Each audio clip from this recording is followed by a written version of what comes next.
दादा।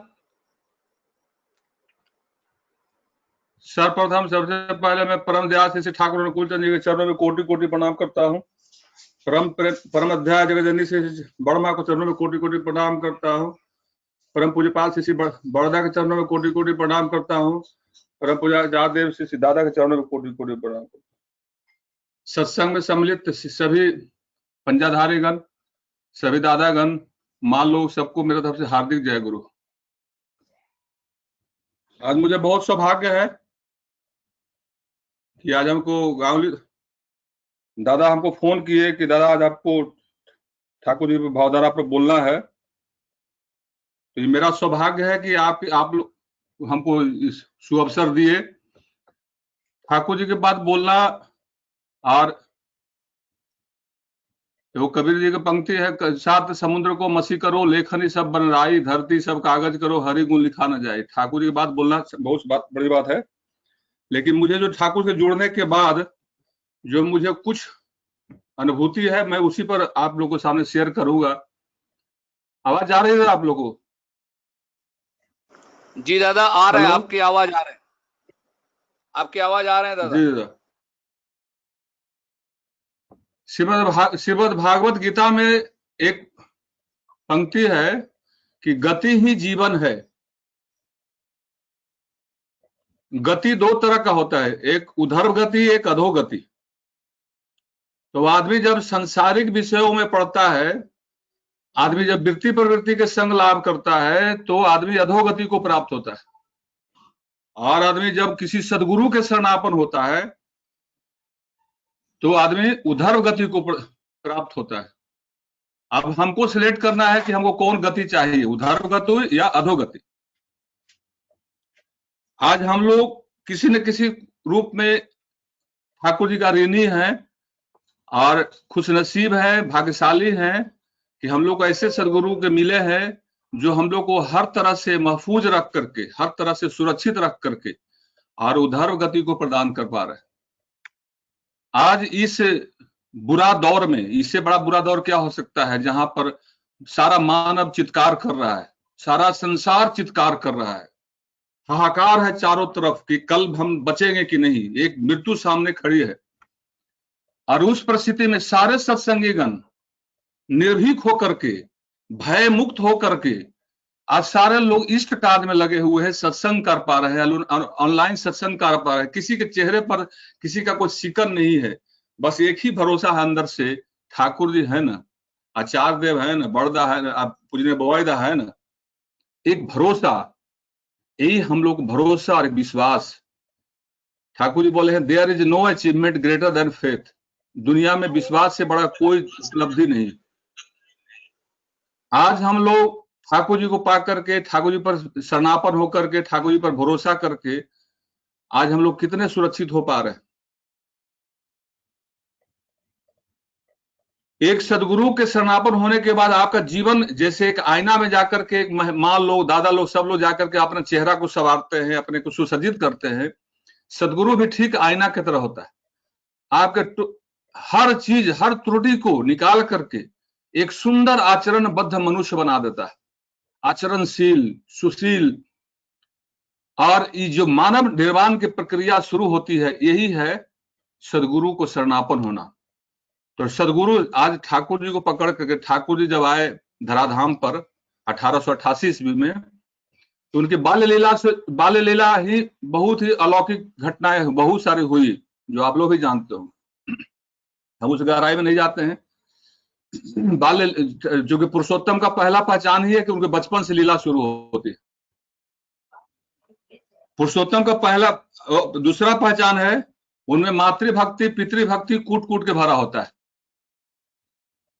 इस सारी चीज ठाकुर जी में देखा गया। बचपन से अलौकिक लीला उनकी शुरू हुई, जन्म से ही, जन्म की अवस्था में ही। आप लोग सुने कहानी, सब जानते ही होंगे कि जिस दिन जन्म हुआ उसी दिन, जिस दिन धराधाम पर अवतरित हुए, उसी दिन एक अलौकिक प्रकाश निकला। लोगों को लगा कि वो घर में आग लग गया। सब लोग दौड़ आग बुझाना, देखता है कि बहुत एक दिव्य बालक मुस्कुरा रहा है और उसके चेहरे शरीर से पूरा अलौकिक प्रकाश, पूरा कमरा, पूरा वातावरण प्रकाशित हो रहा था। उसके बाद बहुत सारी घटनाएं हैं। अब आगे क्यों ले चलते हैं। जब ठाकुर जी युवावस्था को प्राप्त हुए, तो माँ की इच्छा से उन्होंने डॉक्टरी की शिक्षा प्राप्त की और माँ का इच्छा था कि मेरा बेटा डॉक्टर बने। तो मातृभक्ति उनमें कूट कूट के भरा हुआ था, जो माँ बोल दी वही ब्रह्म लकीर होता था उनका। मातृभक्ति लेकर के उन्होंने डॉक्टरी पास की। डॉक्टरी जब पास करने के बाद जब घर पर आए तो उनके पास इतना भी पैसा नहीं था, अर्थ अभाव बहुत था, बहुत आर्थिक अभाव से पढ़े थे। तो क्लिनिक खोलने के लिए उनके पास पैसा नहीं था। एक वहीं पर पवना में ही एक वैश्य परिवार मिला जो बहुत समृद्धशाली था, खुशहाल था। वो बोला कि हम तो अपना क्लिनिक आपको सारा व्यवस्थित कर देंगे, जितना भी डिस्पेंसरी का खर्च आएगा, जितना क्लिनिक का खर्च आएगा, हम सब व्यवस्था कर देंगे। लेकिन ये कोई मेरा टर्म्स कंडीशन है कि मेरे घर में 12-14 परिवार है, कोई ना कोई बीमार रहता है, उसको फ्री में इलाज करना होगा। ठाकुर जी राजी हो गए, माता मनोहर देवी गोड़ी थी, वो भी राजी हो गए और तय हुआ। उसके बाद क्लिनिक खुला। उसके बाद जिसको देखते थे, एक बार किसी को देख लिए, छू मंत्र जैसा ठीक होता था, दवा जैसे लगता था जादू जैसा फायदा करता था। उनका खूब नाम जस फैला, खूब पैसा भी आने लगा। लेकिन ठाकुर जी पैसा कमाने थोड़ी आते हैं, पुरुषोत्तम तो आते हैं मनुष्य बचाने के लिए। साल लगभग 6 महीना साल भर प्रक्रिया ही चला। ठाकुर जी देखे कि जिस आदमी को हम एक बार इलाज करते हैं, पुनः बीमार पड़ता है, फिर आता है मेरे पास, फिर दवा देते हैं, फिर ठीक होता है। तो अनुसंधान किए कि बीमारी आता कहां से। तो सारा बीमारी का जड़ है हमारा मन। मन बीमार होता है तो शरीर बीमार हो जाता है। जैसा होगा मन वैसा ही स्वास्थ्य होगा। स्वास्थ्य पर डायरेक्ट इफेक्ट करता है मन का। तो ठाकुर जी उस समय विधान शुरू किए कि पहले, सबसे पहले तो इसको मन को ठीक करना होगा। तो मन ठीक करने के लिए उन्होंने पहला शुरुआत किया कीर्तन का, कि कीर्तन से जो हमारे अंदर जो ऊर्जा मिलती है। अभी जो मान लो गा रहे थे, कितना सुंदर गाए, जो दादा भी गाए, बहुत सुंदर भजन गाए। इस भजन गाने मात्र से हमारे जीवन में एक ऊर्जा का संचार होता है। तो भजन शुरुआत किए, कीर्तन, तुमुल कीर्तन शुरुआत कराए ठाकुर जी। और उनके सानिध्य में उस समय आए किशोरी मोहन, उस समय आए अनंत महाराज, कौन गोस्वामी, बहुत सारे लोग थे, पूरे गांव के लोग लिए। हालांकि उस समय वहां का इतना परिवेश खराब था कि वो सैकड़े, वहां पर 75 लोग, सैकड़े में 75% मुस्लिम आबादी थी।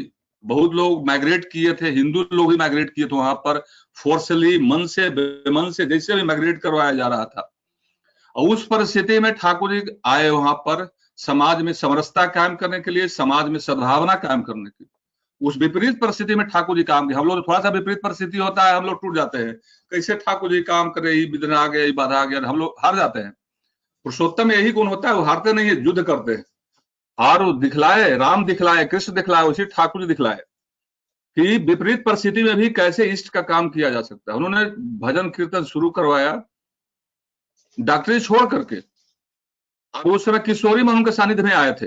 किशोरी मोहन में कोई ऐसा अवगुण नहीं था, जो सब कुछ से परिपूर्ण थे, सारा अवगुण से परिपूर्ण थे। बदनाम व्यक्ति जब किशोरी मोहन के सानिध्य लेकर के घूमने लगे ठाकुर जी, तो ठाकुर जी को बदनामी होने लगी।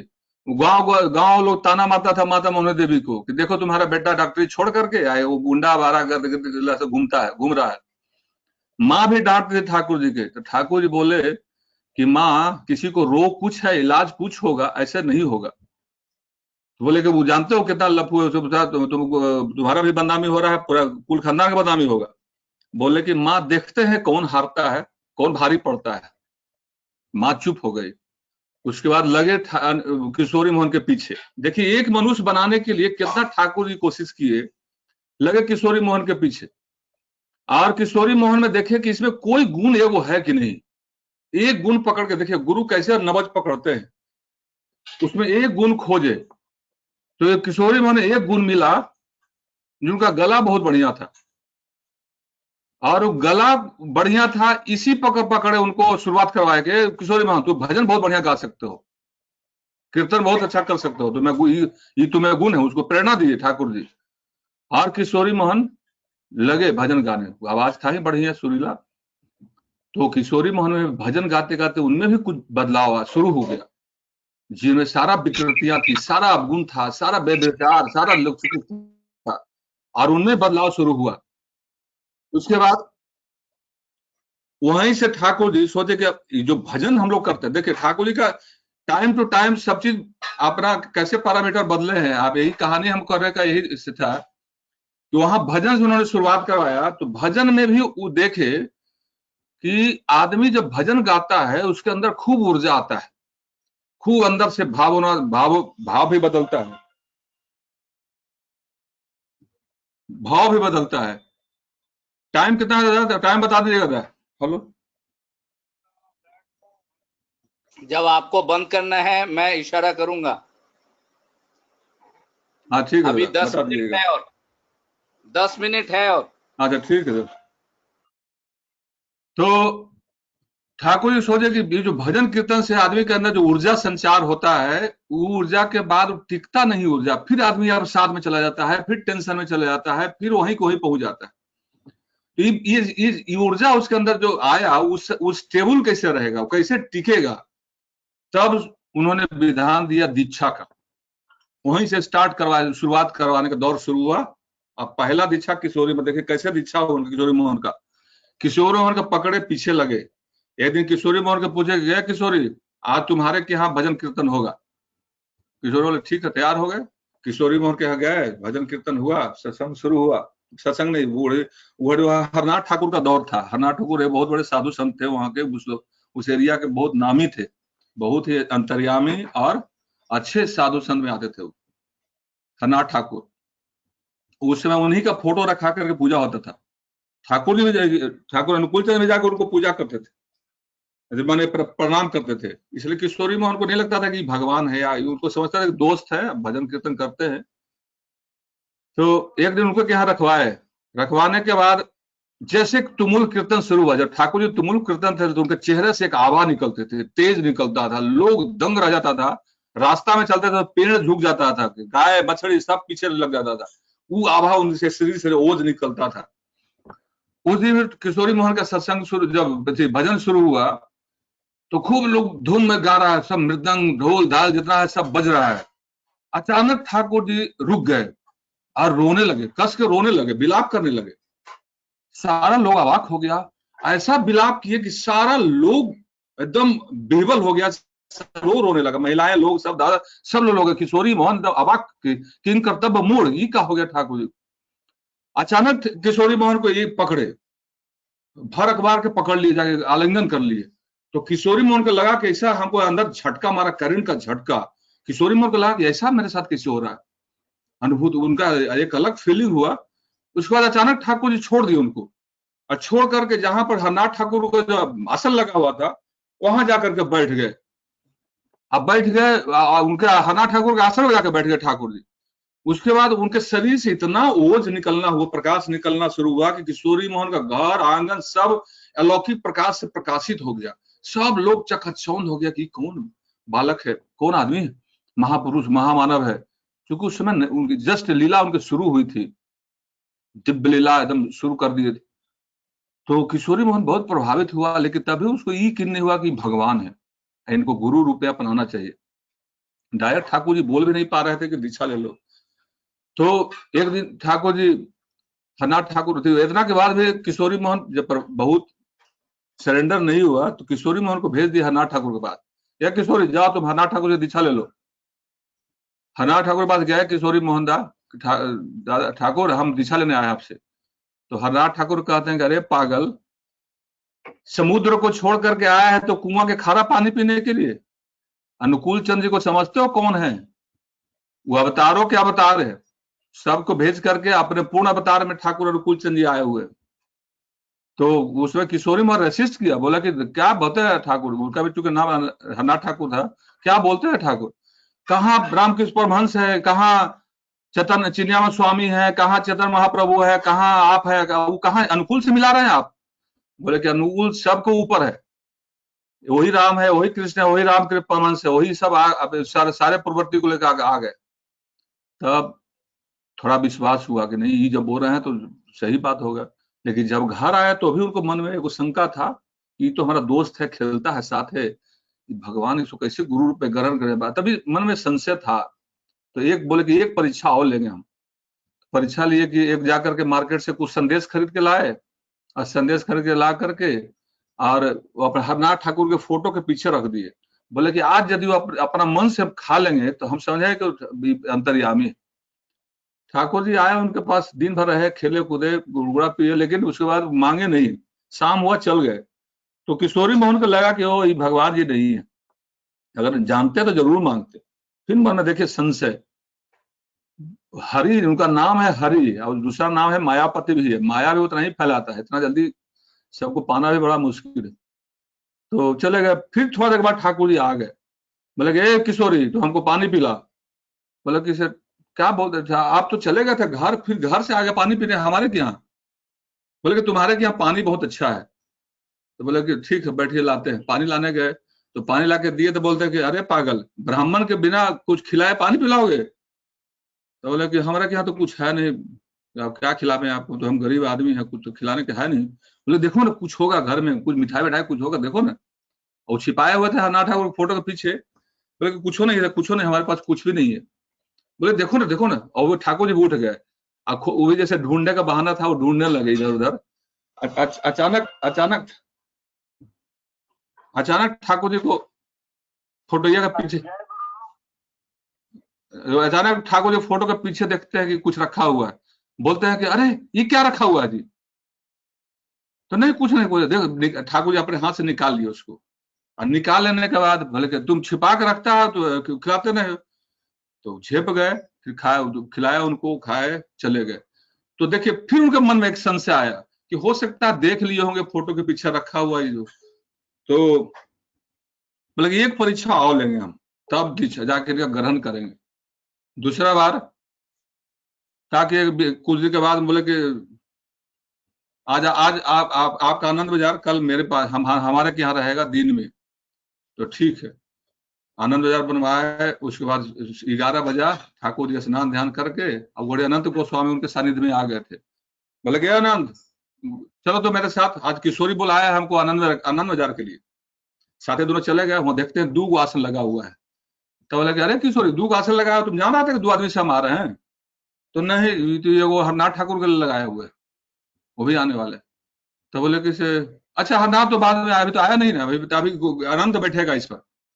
बैठा दिया, खाना परसा गया, आनंद परसा गया। जब खाने लगे तो किशोरी मोहन बैठ के खिला रहे थे। देखते हैं कि जो अनंत महाराज बैठे हुए, अनंत गोस्वामी बैठे हुए थे, वो देखते हैं कि वो तो हरनाथ ठाकुर बैठे हुए हैं। इनको मन में ठीक हो गया कि अरे ये कैसे दिखाई पड़ा हरनाथ ठाकुर। फिर थोड़ा देर बाद देखते हैं दोनों जगह था, अनुकूल चंद जी बैठे हुए, दोनों जगह बैठे हुए। तो इनको मन में उसी समय लगा कि वो ये तो साक्षात ईश्वर है।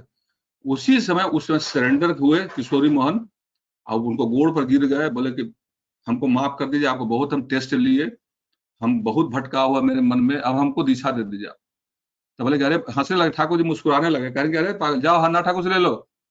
बोले कि नहीं, अब हम कहीं नहीं भटके, आप हमको दिशा दीजिए। तो फिर माँ को बोले कि माँ इसको मंत्र दे दो। और माता मोहनी देवी उनको मंत्र दिए। पहला ठाकुर जी का मिशन वहीं से स्टार्ट हुआ, दीक्षा का।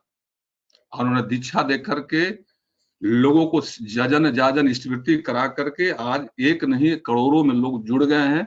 आज हम भी उन्हीं में से हैं। जब ठाकुर जी को पकड़े, ठाकुर जी को जिस समय पकड़े, उसमें तो ठाकुर जी को हम जानते नहीं थे कि ठाकुर जी कौन है।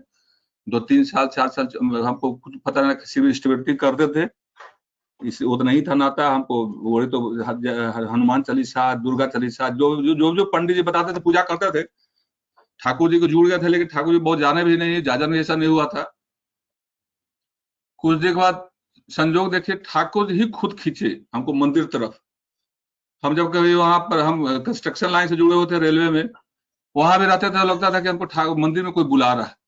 अनावश्यक हमको खिंचाव होता था ठाकुर मंदिर की तरफ। हम अपने आप को समझाते थे नहीं जाएंगे मंदिर, जाएंगे तो बड़ा समय मरेगा, ये होगा, बहुत तरह की बात होती थी मन में। लेकिन लगता था कि कोई खींच रहा है। फिर जाने लगे मंदिर कभी कभी। तो उसी बीच मेरे मन में एक भाव आया था कि भी जो हम वो 4 आना से स्मृति शुरू किए थे। तो हम सोचते कि 11.5 रुपया जो भेजते हैं महीना, तो इसको कहा है ना 2-3 महीना पर करके भेजेंगे तो अच्छा रहेगा, 36 रुपया 40 रुपया हो जाएगा तो भेजेंगे। तो एक दिन मंदिर में सत्संग में गए हुए थे, वहां ऋत्विक बोल रहे थे कि बताइए आप लोग मंथली स्मृति में नहीं जा, हमारे बारे नहीं जानते थे कि मंथली इनका भाव ऐसा, जनरल बोल रहे थे। आप लोग मंथली, बहुत सारे लोग ऐसे हैं जो मंथली स्मृति जमा नहीं करते हैं। और बताइए, आप घर में दाई नौकर भी रखते हैं, उसको 1 महीना तनख्वाह नहीं दीजिए तो भाग जाएगा, और आप लोग घर में रखे रहते हैं। तो हमको लगा कि लगता है हमरे लिए ठाकुर जी बोलवा रहे हैं। तो उसके बाद तुरंत हमको मन में भाव पे बदल गया, जो थोड़ा सा आया था बदलाव तुरंत बदल दिया कि नहीं नहीं, हम तो लगता गलत कर रहे थे। और फिर जैसे हम रेगुलाइज भेजते थे, फिर रेगुलाइज शुरू कर दिए। उसके बाद बिहार उत्सव, वहां पर पटना मंदिर में कुछ ऐसा हुआ जो हमको बदलाव आया। जस हमको ठाकुर जी देना था, ऐसा किए व्यवस्था, और वहीं से दौर शुरू हुआ ठाकुर जी के काम में लगने का। और फिर 2008 में नारायण दास बिहार उत्सव किए, और बिहार उत्सव में पूजने बुमाईदा आए थे। तो उसमें खूब बढ़ चढ़ के हम हिस्सा लिया, अपना मन से खूब बढ़ चढ़ के। जो जो भी था, नारायण दास का ऑफिशियल काम था, वह किसी से परमिशन, विभाग से परमिशन दिवा देना, ये करना, सब खूब इंटरेस्ट लेके काम किए। तो उस समय काम करने के बाद सब लोग ले गया पूजने बुमाईदा के पास। बुमाईदा के पास देखिए ओम प्रकाश दा है, बहुत अच्छे हम लोग को इस बार मदद किए हैं हर तरह से, सब तरह से। तो बुमाईदा, पूजने बुमाईदा हम मुस्कुरा के हमको बोले कि आप अपना हाथ पांव हिलाते रहिए, ठाकुर जी अपना काम करते रहेगा। ऐसा वो बात बोले जो मेरा पूर्व इस पूरे उत्सव में मेरा अनुभूति था कि लगता था कहीं कहीं हमको लगता था कि फेल कर जाएंगे। अब मेरा तो अब जस्ट पहले बार काम लगे हैं, लगता था कि हम फेल कर जाएंगे। अब ऐसा वो बात बोले तो हमको बात एकदम अंतरात्मा तक चला गया, और लगा कि नहीं सही बात, हम इष्ट का काम नहीं करते हैं, मालिक खुद करते हैं, हम तो लगे रहते हैं, सिर्फ आप करा लेते हो, यही बहुत बड़ी बात है। और उस बात जो पूजने बुमाईदा बोले, वो मेरा एक ताबीज जैसा हुआ जिंदगी में, और उस ताबीज जैसा उसको ग्रहण किए हम, और उसी फॉर्मूला पर हम आज तक भी चल पा रहे हैं। बीच में फिर पूजने बुमाईदा मंदिर में नाट मंडप का आशीर्वाद दिए, उसमें भी सेकंड में नर्वस किए थे हम कि कैसे बनेगा, फिर लेकिन फिर सोचे कि तो अंतर्यामी है, जो बोलते हैं होता है, ये जो बोले हैं तो बनना होगा। अब हम करें चाहे दूसरा कोई करेगा, कोई ना कोई करेगा। अब मालिक का आशीर्वाद हुआ है, तो हम पूजने देवघर में कंप्यूटर में बुला के बोले, आशीर्वाद दिए थे। तो हम बोले कि दादा एक बार आपसे निवेदन करें, बोले कि बोलिए, मुस्कुराए। हम बोले कि एक बार आप पटना आ जाते तो बड़ा अच्छा होता। हमको लगा कि उनको आने से बहुत कुछ समय बदल जाएगा, बहुत कुछ जैसा हो जाएगा, पैसा का कोई दिक्कत नहीं रहेगा। तो मुस्कुराया, बोले कि आप बनाइए, और लगे। तो लगने के बाद जो अनुभूति मेरा हुआ नाट मंडप बनाने के बाद, तो मेरा एक ही अनुभूति हुआ कि माली का काम मंदिर मस्जिद बनाना नहीं है, माली का काम है मनुष्य निर्माण। उस समय जब हम घरे घर घूमने, दादा का आशीर्वाद हो, घरे घर जाइएगा, सब लोग से लीजिएगा। जब घरे घरे घूमने लगे, सत्संग में जाने लगे, लोगों से आग्रह किए, तो कोई कोई किसी के यहाँ 2-2 महीना की स्मृति, 6-6 महीना की स्मृति, 2-2 साल का स्मृति पड़ा हुआ था। सब लोग बोला कि दादा ले लीजिए स्मृति। हम कहे नहीं, जाइए मंदिर जाकर जमा कीजिए। किसका लिए निकालते हैं? आप लोग डेली बोलते हैं जीव जगत जीवन कारण करुणा मैं स्वामी, अब पाया जय मिला दया तुम्हारी अंतर्यामी, सर्वाग्र प्राप्त जगत फतेह तब तृप्ति और भोगार्थ, इष्ट वृत्ति करके कर जीवन करो कृतार्थ। ये लंबा लंबा खाली बात बोलने से होगा कि उसको इम्प्लीमेंट भी करना होगा। ये ठाकुर जी का चीज है, जाकर जाकर मंदिर पहुंच जाइए। और लोग दौड़ा मंदिर, नतीजा हुआ कि लोग मंदिर से बढ़ा, लोग जुटा मंदिर से। आज जिस समय हम शुरुआत करवाया तो उसमें 60,000 स्मृति जाता था, आज के दिन में 3.5 लाख स्मृति जा रहा है, 3.25 लाख लोग दौड़ा। तो हमको लगा कि वही नाट मंडप बनाने का तो बहाना था ठाकुर जी का, आचार्य पूज्य बुमाईदा का, इनका तो बहाना था लोगों को जोड़ना, मनुष्य को बचाना। आज लोग अगर जीवंत है, जीवित है, तो स्मृति के माध्यम से ही, आज नाम के माध्यम से ही लोग जीवंत है, निफिक्र है, भय मुक्त है। हम एक छोटी सी कहानी कहते हैं, स्मृति कितनी बड़ी चीज होती है। एक दिन सुबह में हम प्रार्थना करके उठे, हमारी पत्नी चाय बनाने जा रही थी। एक रामकृष्णा नगर बगल में मोहल्ला हमारा है, यहाँ से 5-6 किलोमीटर दूर। वहां से एक माँ हमको फोन की कि दादा मेरा बेटा को बचा लीजिए, इतना कह के रोने लगे। हमको लगा कि कौन माँ है भाई। हम पूछे आशी की माँ थोड़ा सा शांत हो जाए, बताइए क्या बात है। बोले कि दादा मेरा एक ही लड़का है और एक्सीडेंट कर गया, अब एकदम बुरी हालत में है। हमें कहाँ है? तो इसी जगह बाईपास पर एक हॉस्पिटल है, फोर्ड हॉस्पिटल। बोले कि उसी में आईसीयू में भर्ती है। दादा उसी से घर था, सारा घर सारा से बर्बाद हो गया। दादा रोने लगे कसम। हम एक ही बात पूछे, माँ दीक्षा लिए हुए हो? तो हाँ दादा दीक्षा लिए हुए हैं। हम स्मृति कर रहे हैं। तो दादा अभी तो कोमा में है, कैसे स्मृति करेगा? हम पूछे एक ही बात कि आपको आईसीयू में जाने देता है भीतर? तो हाँ जाने देता है। तो हम कहें आप भीतर जाइएगा, आप उनको अपना हाथ छुआ करके पैसा को आप मंत्र पढ़ करके स्मृति करा दीजिएगा, उनसे हाथ छुआ करके। तो ठीक है दादा। हम कहे थोड़ा सा माथा पर हाथ धर के चाहे हाथ पकड़ के नाम भी कर दीजिएगा 10 मिनट, इतना दू काम आप करके मैं बताइएगा हमको। हम फिर रख दी फोन, हम भी उनका नंबर सेव नहीं कर पाए। 2-4-8 दिन के बाद हमको चिंता हुई कि माँ क्या हुआ नहीं हुआ, थोड़ा होता है ना, गुरु भाई लोग कुछ होता है तो हम लोग चिंता हो जाती है। तो एक 10-15 दिन के बाद, 13-14 दिन के बाद शुक्रवार सत्संग था, हम मंदिर गए थे, जैसे मोटरसाइकिल लगाए हैं, बैग लेके हम जाने वाले थे सत्संग में, उसी समय फिर फोन आया कि दादा हम रामकृष्णा नगर से बोल रहे हैं, जो आपको फोन किए थे, जो मेरा बेटा एक्सीडेंट किया था। हम कि हाँ हाँ बोलिए माँ, कैसा है बेटा का? तो बोले दादा आप जैसे जैसे बताए थे वैसे वैसे किए हम, आज मेरा बेटा का नाम कट के जा रहा है दादा घर है। तो हम बोले कि जाइए मान, ठाकुर जी नया जीवन दिए आपको, आप जाइए ठाकुर जी का सत्संग करा लीजिएगा। तो इससे होता है, स्मृति का ही महात्म होता है। स्मृति बहुत बड़ी चीज है। जो लोग भी स्मृति करते हैं, स्मृति परायण है, कहीं ना कहीं।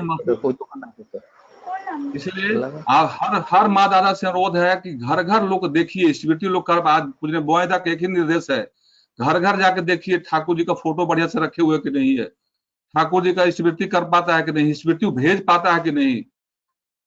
उसके बाद नाम ध्यान 10 मिनट घर में होता है कि नहीं, पूरा परिवार बैठ के सत्यानुसरण के पाठ, नारी रीति के पाठ कर पाता है कि नहीं, समेत प्रार्थना कर पाते हैं कि नहीं। सब छोटी छोटी बात को आदत डलवाइए, और यही आदत बाद में संस्कार में निबद्ध हो जाता है, संस्कार में परिणित हो जाता है। वही घर फिर स्वर्ग हो जाता है। स्वर्ग नरक कहीं खोजने बाहर नहीं है, सारा चीज घर में ही है। आज हम ही लोग सुबह में जब पूरा शाम में पूरा परिवार बैठते हैं, जब प्रार्थना करते हैं, जब शुरुआत करते हैं राधा स्वामी नाम जोगावे सोई तरह, तो लगता है कि यही जन्नत है, यही स्वर्ग है। और लगता है ठाकुर जी कितना बड़ा गिफ्ट देती है हम लोग को बैठे बैठाए। जब संग फूकते हैं पूरा मोहल्ला जानता है कि अब प्रार्थना शुरू होगा। यही जो हम लोग जिंदगी को जो सजा दी है ठाकुर जी, ये जिंदगी शायद हम लोग को नहीं हो पाता। ये ठाकुर जी का देन है, ठाकुर जी पकड़ने के बाद देन है, ये हम लोग जिंदगी सजा हुआ है। इसलिए कहीं ना कहीं सत्संगी हम लोग आभारी है ठाकुर जी का, आचार्य देव का आभारी है, पूज्य बोएदा का आभारी है हम लोग, कि आज जिंदगी को ऐसे हम लोग को महफूज बना कर रखे हुए हैं। इसलिए सब लोग कहिए सदाचार का पालन करें, स्वस्थनी जो लिए स्वस्थनी पूर्ण पालन करें, और इस व्यक्ति टाइम पर जमा करें। लोग सही दिशा में चलेंगे तो सही मार्ग पर ही पहुंचेंगे, सीधी सी बात है। हम लखनऊ के लिए ट्रेन पकड़ेंगे तो लखनऊ ही पहुंचेंगे। तो हम लोग ठाकुर जी पकड़े हैं, जो ठाकुर जी विधान है, विधान के उसके बाद भी ठाकुर जी किसी को मदद नहीं करते। विधाता है, ये युग के है जो सर्वपूर्णी, यही से आते विधि के बानी, इसलिए उनको विधाता कहा गया है। विधान के विपरीत कोई भी मदद नहीं करेंगे। विधान के विपरीत अपनी माँ को भी रक्षा नहीं कर पाए ठाकुर, आप लोग कहानी सुने होंगे, माँ को भी नहीं पहुंचा। इसलिए विधान को पालन करना अनिवार्य है। हर एक को बोलिए स्मृति करेगा, स्मृति टाइम पर जमा करेगा, नाम ध्यान 10 मिनट जरूर करेगा, थान कुनी की पत्ता जरूर खाएगा, छोटी छोटी बात है। ठाकुर जी को फोटो थोड़ा प्रतिष्ठा रूप में कहीं ऐसी दीवार में टांग कर नहीं टांग दे, छोटी छोटी बात को लोगों को सबको कंठस्थ पिला दीजिए। और यही सब छोटी छोटी बात यदि घर में आदत बन जाएगा तो फिर वही संस्कार में परिणत हो जाता है, वही मनुष्य बन जाता है। कहने के लिए ठाकुर जी की बहुत लंबी लंबी कहानी है, बहुत बड़ी अनुभूति है। बस हम समय ज्यादा नहीं लेंगे, दादा और भी वक्ता होंगे। हम इसी के साथ हम शेष करते हैं दादा। जय गुरु। जो समय दिए थे पूरा